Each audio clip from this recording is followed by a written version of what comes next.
सोचिए आपके पास 10,000 लोगों की ईमेल लिस्ट हो और आपको हर नाम का पहला लेटर कैपिटल करना है, हर ईमेल से स्पेस हटाने हैं और कुछ गलत स्पेलिंग को ठीक करना है। मैनुअली ये काम करना काफ़ी मुश्किल है, राइट? लेकिन पाइथन के स्ट्रिंग मेथड से ये सब काम कुछ लाइन ऑफ कोड में किया जा सकता है, बिना थके, बिना गलती के। जी हाँ फ्रेंड्स, तो हेलो दोस्तों, वेलकम बैक टू कोड्सफेयर।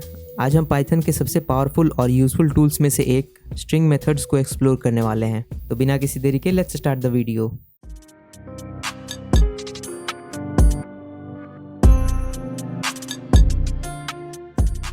तो फ्रेंड्स, स्ट्रिंग क्या होते हैं इसके बारे में हमने ऑलरेडी पिछले वीडियो में देख लिया था। तो अगर आपने वो वीडियो नहीं देखा तो आप इस आई बटन पर क्लिक करके उसे देख सकते हैं। आज हम उन्हीं स्ट्रिंग्स के कुछ मेथड्स के बारे में जानने वाले हैं, जिनका यूज़ करके हम उन स्ट्रिंग्स में कुछ मैनिपुलेशन कर सकते हैं। तो फ्रेंड्स, स्ट्रिंग मेथड्स को शुरू करने से पहले मैं आपको एक इम्पॉर्टेंट चीज़ बताना चाहता हूँ। पिछले वीडियो में हम लोगों ने पढ़ा था कि स्ट्रिंग्स जो होते हैं वो इम्यूटेबल होते हैं, और उसका मतलब ये था कि हम स्ट्रिंग को कभी चेंज नहीं कर सकते। मतलब एक बार हमने स्ट्रिंग बना दिया तो हम उसे फ्यूचर में चेंज नहीं कर सकते। पर इस वीडियो में हम देखने वाले हैं कि हम स्ट्रिंग को कैसे चेंज कर सकते हैं। तो इस वीडियो को देखते हुए आपको एक डाउट आ सकता है कि अगर स्ट्रिंग्स इम्यूटेबल हैं तो हम उन्हें चेंज कैसे कर पा रहे हैं। फॉर एग्जांपल, हम यहाँ पर पढ़ेंगे कि इस एप्पल में जो एक्स्ट्रा स्पेसेस हैं, हम उन एक्स्ट्रा स्पेसेस को कैसे हटा सकते हैं। तो यहाँ पर तो हमने स्ट्रिंग में चेंज कर दिया, तो क्या इसका मतलब हम स्ट्रिंग में चेंज कर सकते हैं? तो इसका सिंपल सा आंसर है कि नहीं। ओके, इम्यूटेबल का मतलब क्या है फ्रेंड्स? कि अगर आप एक स्ट्रिंग बनाते हो तो वो हमारे कंप्यूटर मेमोरी में एक किसी जगह पे जाके स्टोर होता है, ओके, और उस जगह को हम कह सकते हैं मेमोरी लोकेशन। तो इम्यूटेबल का सिंपल सा ये मतलब होता है कि आप उस स्ट्रिंग को उस मेमोरी लोकेशन पे जाके चेंज नहीं कर सकते। मतलब कि अगर आप स्ट्रिंग को चेंज करेंगे तो एक अलग मेमोरी लोकेशन बनेगा और वहाँ पर वो नया स्ट्रिंग स्टोर हो जाएगा। तो इम्यूटेबल का मतलब ये होता है फ्रेंड्स। तो अब आगे बढ़ते हैं अपने स्ट्रिंग मेथड्स की ओर। जैसे जो हमारा पहला स्ट्रिंग मेथड है वो है स्ट्रिंग लेंथ का। मतलब अगर हमें किसी भी स्ट्रिंग के लेंथ को जानना है, जैसे कि हमारे पास कोई भी कैरेक्टर है, जैसे ये मेथड एक कैरेक्टर है, अगर हमें जानना है कि इसमें कितने कैरेक्टर्स हैं, जैसे इस मेथड में कितने कैरेक्टर्स हैं, 1 2 3 4 5 6 और 7, तो यहाँ तो हमने मैनुअली काउंट कर लिया। पर क्या हो कि हमारे पास एक बहुत बड़ी स्ट्रिंग आ जाए और उसमें हमें पता लगाना है कि उसमें कितने सारे कैरेक्टर्स हैं। तो उन्हें पता लगाने के लिए हम सिंपल सा एक मेथड यूज़ करते हैं जो कि है लेंथ का। हम सिंपली लिखेंगे LEN और इसके अंदर वो स्ट्रिंग। आप यहाँ चाहें तो वो स्ट्रिंग भी लिख सकते हैं, या फिर अगर आप चाहें तो वो स्ट्रिंग जिस वेरिएबल में स्टोर है उस वेरिएबल का नाम भी लिख सकते हैं। फॉर एग्जांपल, हमने एक वेरिएबल बनाया x और उसके अंदर हमने एक बहुत बड़ा स्ट्रिंग लिख दिया, ओके। तो यहाँ पर हमें सिर्फ लिखना होगा LEN और ब्रैकेट्स देने होंगे, और ब्रैकेट्स के अंदर हमें सिंपली एक x लिख देना होगा, ओके। तो अगर हम सिंपल एक x लिखेंगे तो पाइथन क्या करेगा कि उस x को एक एज अ वेरिएबल ट्रीट करेगा, और उस x में जो भी स्ट्रिंग स्टोर होगा उस स्ट्रिंग का लेंथ यहाँ पर आपको दे देगा। पर अगर हम यहाँ पर कोई भी कैरेक्टर लिखते हैं डबल कोट्स के साथ, तो डबल कोट्स के साथ यानी कि ये इसका लेंथ बता देगा। जैसे कि यहाँ पर मैंने डबल कोट्स के साथ एप्पल लिखा, तो पाइथन यहाँ पर क्या आउटपुट देगा? 5। क्यों? क्योंकि एप्पल में 5 कैरेक्टर्स हैं, ओके। पर यहाँ पर अगर मैंने डबल कोट्स नहीं लगाया होता तो पाइथन जो है इस एप्पल को एज अ वेरिएबल ट्रीट करता और ये खोजता कि इस वेरिएबल में कोई कैरेक्टर स्टोर है या नहीं। अगर कोई स्ट्रिंग स्टोर होता तो उसका लेंथ यहाँ पर आउटपुट दे देता, और अगर कोई स्ट्रिंग स्टोर नहीं होता तो यहाँ पर हमें एक एरर थ्रो कर देता। उसके बाद जो हमारा अगला मेथड है वो है स्ट्रिंग स्लाइसिंग। तो ये क्या करता है, इसके लिए हम पहले इसका सिंटैक्स समझ लेते हैं कि ये होता क्या है। तो हमें यहाँ पर कोई भी स्ट्रिंग लिखना है और उसके बाद हमें स्क्वायर ब्रैकेट्स लगाने हैं, और स्क्वायर ब्रैकेट्स में हमें 2 वैल्यूज़ पास करनी है, ओके। यहाँ पर होगा हमारा स्टार्टिंग वैल्यू और यहाँ पर होगा हमारा एंड वैल्यू। अब इसका मतलब क्या है? तो जैसे मैंने यहाँ पर एक स्ट्रिंग लिखा एप्पल और उसके आगे मैंने लगाया एक स्क्वायर ब्रैकेट और उसके अंदर मैंने 2 वैल्यूज़ पास किया है, 2 और 4। तो इसका मतलब क्या कि हमें इस स्ट्रिंग के सेकंड इंडेक्स से लेके 4th इंडेक्स तक जाना है और उस बीच जो भी वैल्यूज़ आएँ उन्हें आउटपुट में दे देना है। जैसे यहाँ पर वैल्यू है 2, तो इस स्ट्रिंग के सेकंड इंडेक्स पर कौन सा कैरेक्टर है? तो हम यहाँ से काउंट करेंगे 0 1 और 2, तो 2 पे है P। देन 4th इंडेक्स पे कौन सा कैरेक्टर है? तो 0 1 2 3 और 4, तो 4 पे है E। तो 2 से लेके 4 तक जितने भी कैरेक्टर्स हैं उन्हें आउटपुट कर देगा, लेकिन यहाँ जो इंडेक्स होगा ये उससे इंक्लूड नहीं करेगा। जैसे यहाँ पर 4 इंडेक्स लिखा हुआ था और 4th इंडेक्स पर E आ रहा था, पर यहाँ पर आउटपुट में हमें ई देखने को नहीं मिलेगा।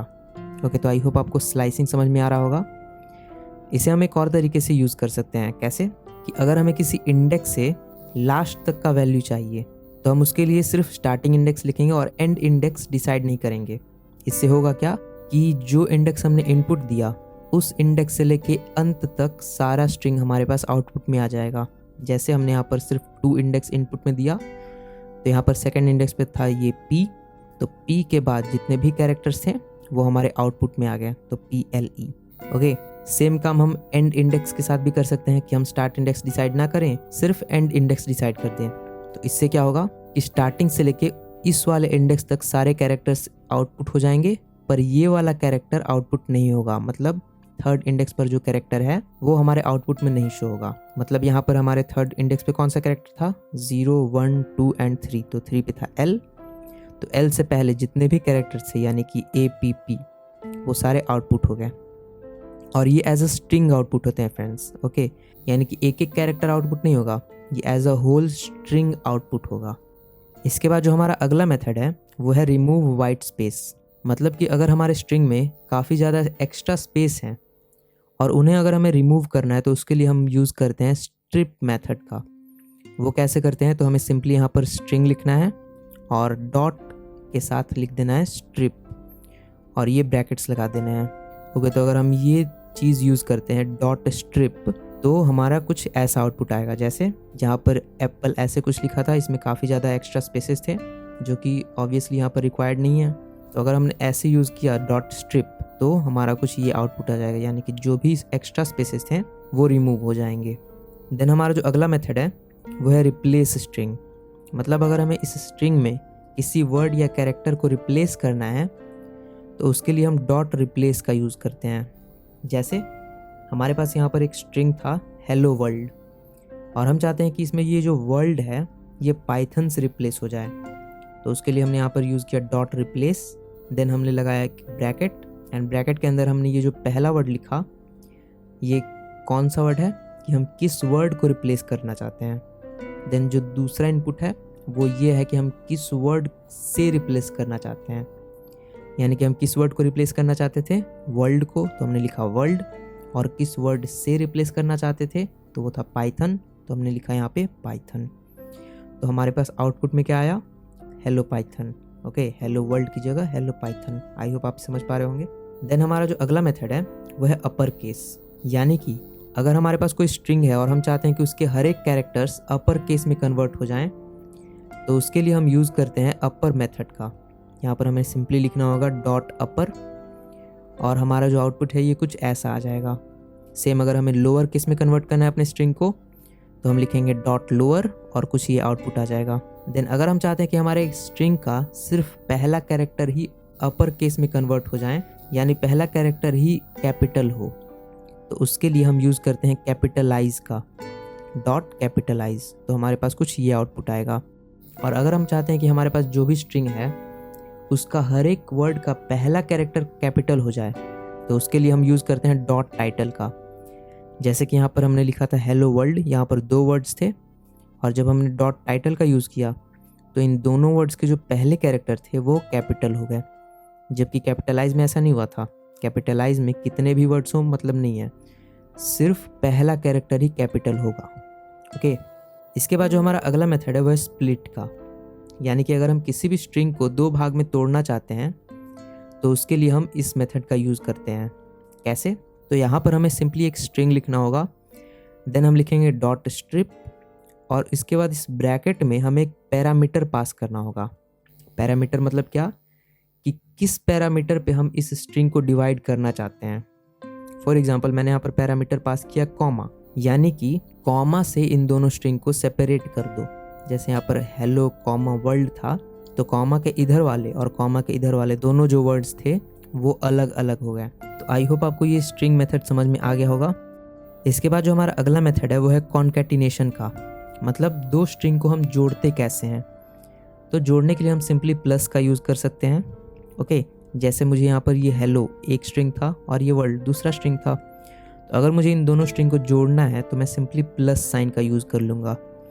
इस प्लस ऑपरेटर को हमने पिछले क्लास में भी पढ़ा था, और उस क्लास में हमने सिंपली ये देखा था कि इसका यूज़ सिर्फ मैथमेटिकल ऑपरेशन में होता है, पर नहीं फ्रेंड्स, इसका यूज़ हम स्ट्रिंग्स के लिए भी यूज़ कर सकते हैं। कैसे? तो दो स्ट्रिंग को जोड़ने के लिए, ओके, और हम इन्हें ऐसे जोड़ सकते हैं। तो इसका आउटपुट जो है ये कुछ ऐसा आएगा, हेलो वर्ल्ड एक साथ जुड़ गया। पर अगर हम चाहते हैं कि ये हेलो वर्ल्ड के बीच एक स्पेस आए, तो हम कुछ ऐसा तरीका यूज़ करेंगे। क्या? कि हम लिखेंगे हेलो प्लस, यहाँ पर मैंने क्या लिखा, डबल कोट्स के अंदर मैंने एक सिंपल सा स्पेस दिया।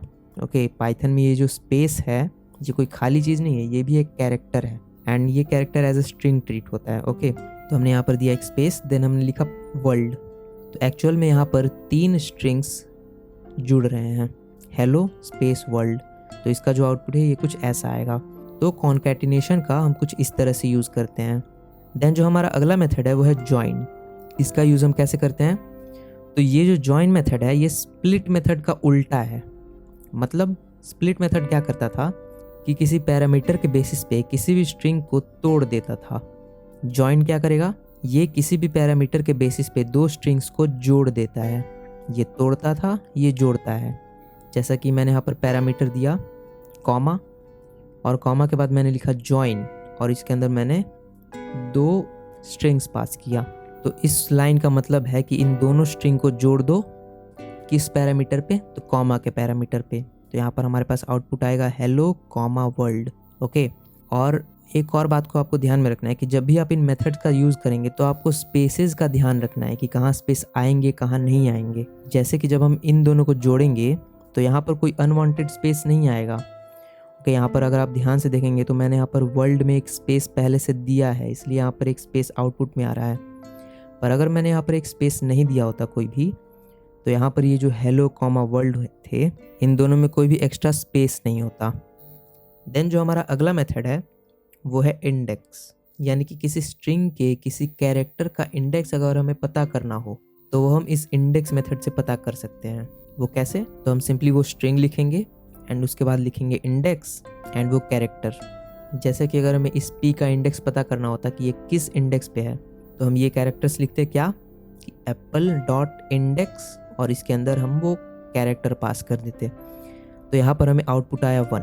तो 1 का क्या मतलब कि इसमें जो p है इसका इंडेक्स है 1, तो आप काउंट करेंगे 0 1, तो p जो है 1 इंडेक्स पे आएगा। और यहाँ एक और बात, यहाँ पर तो आपको 2 p दिख रहे होंगे, तो ये सेकंड वाले p का इंडेक्स क्यों नहीं दिया? तो इसका आंसर सिंपल सा ये है कि ये जो इंडेक्स मेथड है इसके अंदर जो भी कैरेक्टर हम पास करेंगे उसका ये पहला इंडेक्स ही आउटपुट देगा। मतलब अगर हमने यहाँ पर सपोज p पास किया तो ये इस स्ट्रिंग में p को ढूंढेगा, और जहाँ इसे पहला p मिला उसका इंडेक्स आउटपुट देगा, एंड बस इसका काम हो गया। ओके, तो ये सेकंड वाले कैरेक्टर का इंडेक्स आउटपुट नहीं करता। देन जो हमारा अगला मेथड है वो है फाइंड। तो फ्रेंड्स, अगर हमारे पास एक बहुत बड़ा लंबा चौड़ा स्ट्रिंग है और हमें पता करना है कि उसमें कोई एक पर्टिकुलर कैरेक्टर या कोई एक पर्टिकुलर सब स्ट्रिंग है या नहीं, तो उसे फाइंड करने के लिए हम इस फाइंड मेथड का यूज़ करते हैं। वो कैसे? तो सिंपली हम यहाँ पर वो स्ट्रिंग लिख देंगे एंड यहाँ पर लिखेंगे डॉट फाइंड, और इसके अंदर वो कैरेक्टर पास कर देंगे जो हमें खोजना है कि वो है या नहीं। ओके, हम यहाँ पर चाहे तो कोई कैरेक्टर पास कर सकते हैं, यानी कि ABCD 1 2 3 ऐसा, या हम एक सब स्ट्रिंग भी पास कर सकते हैं। फॉर एग्जांपल हमने यहाँ पर एक स्ट्रिंग पास की एप्पल, एंड हमें ये जानना होता कि यहाँ पर PL है या नहीं, तो हम यहाँ पर PL लिखते। तो यहाँ पर हमारे पास आउटपुट क्या होता? इस PL का जो पहला इंडेक्स है वो, ओके, यानी कि ये PL यहाँ पर आ रहा है, तो इस P का ये पहला इंडेक्स आउटपुट देता। अब यहाँ पर एक इम्पॉर्टेंट बात, ये जो इंडेक्स है और ये जो फाइंड है, ये दोनों आपको एक तरीके से लग रहे होंगे कि यहाँ पर हम कोई पैरामीटर पास कर रहे हैं तो ये उसका इंडेक्स आउटपुट दे रहा है, और यहाँ भी सेम काम हो रहा है। पर इन दोनों में अंतर क्या है? तो इंडेक्स क्या करता है? सिंपली इंडेक्स आउटपुट करता है। मतलब कि अगर हम इंडेक्स यूज़ कर रहे हैं अगर, तो हमें 100% श्योर होना पड़ेगा कि वो जो कैरेक्टर है वो इस स्ट्रिंग में होगा।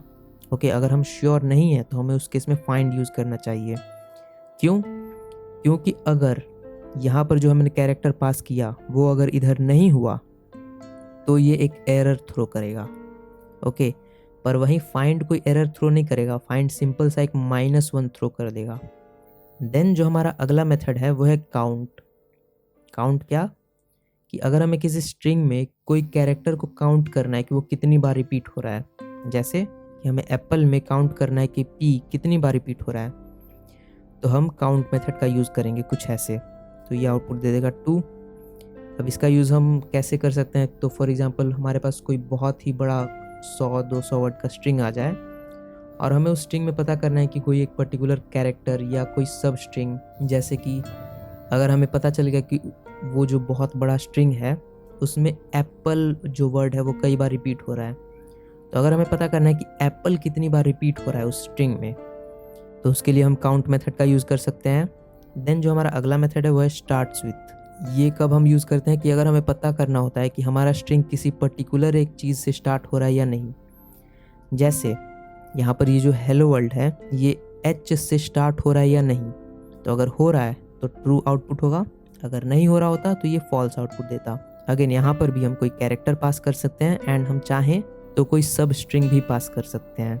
जैसे हम यहाँ पर हेलो भी पास कर सकते थे। ये हेलो का क्या मतलब होता है कि ये जो हेलो वर्ल्ड स्ट्रिंग है ये हेलो से स्टार्ट हो रहा है या नहीं, तो अगर आंसर हाँ होता तो ये ट्रू रिटर्न करता, ना होता तो फॉल्स रिटर्न करता। सेम एंड्स विथ जो है इसका भी सेम काम है, बस ये चेक करने के लिए कि कोई पर्टिकुलर स्ट्रिंग किसी एक कैरेक्टर से एंड हो रहा है या नहीं। जैसे हमने यहाँ पर लिखा hello world and dot ends with D, इसका मतलब कि हेलो वर्ल्ड जो स्ट्रिंग है क्या वो डी से एंड हो रहा है या नहीं, तो हाँ हो रहा है तो आंसर आया ट्रू, नहीं हो रहा होता तो आंसर आता फॉल्स। देन जो हमारा अगला मेथड है वह है स्वैप केस। मतलब ये सिंपली क्या करता है कि केसेस को स्वैप कर देता है। मतलब अगर कोई कैरेक्टर अपर केस में है तो उसे लोअर केस में कन्वर्ट कर देगा, एंड अगर कोई कैरेक्टर लोअर केस में है तो उसे अपर केस में कन्वर्ट कर देगा। जैसे इस पाइथन में ये जो पी था ये लोअर केस में था तो ये अपर केस में कन्वर्ट हो जाएगा, वाई अपर में था तो लोअर में हो गया, टी एच लोअर केस में था अपर केस में हो गया, and O N upper case में था यहाँ लोअर केस में हो गया। ओके, देन जो हमारा अगला मेथड है वो है इज अल्फा। ये मेथड कब यूज़ होता है कि अगर हमें चेक करना है कि हमारा जो स्ट्रिंग है उसमें सिर्फ अल्फ़ाबेटिकल कैरेक्टर्स है या नहीं। ओके, तो अगर वो सिर्फ अल्फ़ाबेट से बना है तो आंसर होगा ट्रू। सेम इज डिजिट कब यूज़ होता है, अगर हमारे स्ट्रिंग में सिर्फ और सिर्फ डिजिट हो यानी नंबर्स हो, तो उस केस में अगर सिर्फ हमारे पास नंबर्स हैं यहाँ पे तो आंसर आएगा ट्रू। अगर नंबर्स के साथ कोई कैरेक्टर होता यानी ABCD स्लैश इक्वल टू ऐसा कुछ, तो उस केस में हमारा आंसर आता फॉल्स। ओके, देन जो हमारा अगला मेथड है वो है इज एल नम। मतलब कि हमारा जो स्ट्रिंग है क्या वो अल्फ़ाबेट और नंबर दोनों से मिलके बना है या नहीं। अगर दोनों से मिलके बना है तो ट्रू, नहीं बना तो फॉल्स। जैसे यहाँ पर हमने यूज़ किया ABC 1 2 3, तो इसमें अल्फ़ाबेट्स भी हैं एंड नंबर्स भी हैं, तो इस केस में आंसर आया ट्रू। इसके बाद जो हमारा अगला मेथड है वो है इज स्पेस। ये method simply true and false में आउटपुट देता है। ट्रू कब देगा, तो अगर हमारा स्ट्रिंग सिर्फ वाइट स्पेस से बना है, मतलब उसमें सिर्फ और सिर्फ स्पेस वाले कैरेक्टर हैं कि स्पेस स्पेस स्पेस स्पेस, तो उस केस में ये ट्रू रिटर्न करेगा। और अगर स्पेस के अलावा कोई और कैरेक्टर या स्पेस नहीं है तो उस केस में फॉल्स रिटर्न करेगा। देन जो हमारा अगला मेथड है वो है जेड फिल।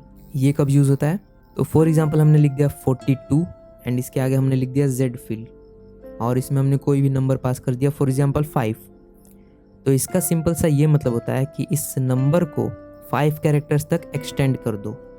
वो कैसे होगा, तो सिंपली इसके आगे ज़ीरोज़ लगा के, तो हमने लिखा यहाँ पर 5, तो इसका सिंपल सा मतलब था कि इस कैरेक्टर को हमें 5 कैरेक्टर्स तक एक्सटेंड करना था, तो सिंपली यहाँ पर 3 जीरो एक्स्ट्रा लग जाएंगे इसके आगे। ओके, और ये 3 जीरो लगने से इसके न्यूमेरिकल वैल्यू में तो कोई चेंज आएगा नहीं, तो न्यूमेरिकल वैल्यू में भी चेंज नहीं आया और हमारा जो ये जो स्ट्रिंग था इसका लेंथ भी इंक्रीज़ हो गया। ओके, तो जेड फिल इस काम में आता है। तो फ्रेंड्स, इसी के साथ हमने पाइथन के जो सबसे ज़्यादा इंपॉर्टेंट स्ट्रिंग मेथड्स हैं उन सभी को समझ लिया। और अगर आप सोच रहे होंगे कि ये इतने सारे स्ट्रिंग मेथड कैसे याद होंगे, तो आपको बिल्कुल चिंता करने की ज़रूरत नहीं है। इन्हें आपको याद नहीं करना, बस आपको सिंपली क्या करना है कि आपको डिस्क्रिप्शन में दिए लिंक से इस नोट्स को डाउनलोड कर लेना है, एंड जब भी आपको स्ट्रिंग मेथड्स की ज़रूरत पड़े, आपको लगे कि किसी प्रॉब्लम में ये मेथड्स यूज़ हो सकते हैं, तो आपको सिंपली ये PDF ओपन करना है एंड देख लेना है कि वो मेथड कौन सा था। ओके, जब आप बहुत ज़्यादा क्वेश्चंस करेंगे पाइथन में तो आप बहुत बार इस PDF को ओपन करेंगे एंड उस मेथड को देखेंगे। तो ऐसा करने से होगा क्या कि आपको ये जो स्ट्रिंग मेथड है ये आपको याद नहीं करने पड़ेंगे और धीरे धीरे ये आपके मेमोरी में बैठ जाएंगे और ये आपको अच्छे से समझ में आने लगेंगे। और फिर एक टाइम पे होगा क्या कि आप क्वेश्चन देखेंगे एंड आपको अचानक से क्लिक कर जाएगा कि यहाँ पर कौन सा स्ट्रिंग मेथड यूज़ होना चाहिए। तो इसी के साथ फ्रेंड्स, अगर आपको ये वीडियो पसंद आया तो वीडियो को लाइक करें, शेयर करें एंड ऐसे ही और इंटरेस्टिंग वीडियोज़ के लिए चैनल को सब्सक्राइब करें। मिलते हैं आपसे जल्दी नेक्स्ट वीडियो में पाइथन के एक और इंटरेस्टिंग कॉन्सेप्ट के साथ।